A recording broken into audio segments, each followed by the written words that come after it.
Hello everyone. तो हम आज बात करने वाले हैं खेसारी लाल यादव जी और मेघा श्री का एक बहुत ही बेहतरीन वीडियो सॉन्ग के बारे में, जो कि फुल वीडियो सॉन्ग रिलीज हो चुका है। और इसे लिखे हैं कृष्णा बेदर्दी जी और नितेश ठाकुर पीके जी, दोनों मिलकर इस गाने को लिखे हैं। और म्यूजिक है आर्या शर्मा जी का और कृष्णा बेदर्दी जी, दो मिलकर इसमें म्यूजिक भी दिए हैं।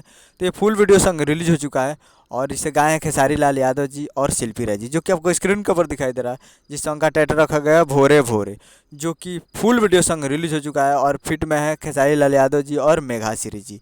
तो आप लोग अभी तक इस बेहतरीन वीडियो सॉन्ग को आप लोग अभी तक नहीं देखे हैं, तो आप लोग जाइए और जाकर इसे वे म्यूजिक भोजपुरी यूट्यूब चैनल पे फुल वीडियो सॉन्ग रिलीज हो चुका है। तो बहुत ही बेहतरीन वीडियो सॉन्ग है, तो जाइए और जाकर वे म्यूजिक भोजपुरी यूट्यूब चैनल पे फुल वीडियो सॉन्ग देखिए और प्यार दीजिए। सुपर हिट भोजपुरी गाना है, तो जाइए और सुनिए और प्यार दीजिए। और एक मूवी का सॉन्ग है, जिस मूवी का नाम है बोल राधा बोल। तो बेहतरीन वीडियो सॉन्ग रिलीज हो चुका है, तो जाइए और जाकर प्यार दीजिए। उम्मीद कर रहा हूं वीडियो अच्छा लगा तो चैनल को सब्सक्राइब करके बेल आइकन प्रेस कर देता, कैसे खेसारी लाल यादव जी के लेटेस्ट न्यूज लाते रहे। मिलते हैं अगले वीडियो में, तब तक के लिए जय हिंद जय भोजपुरी।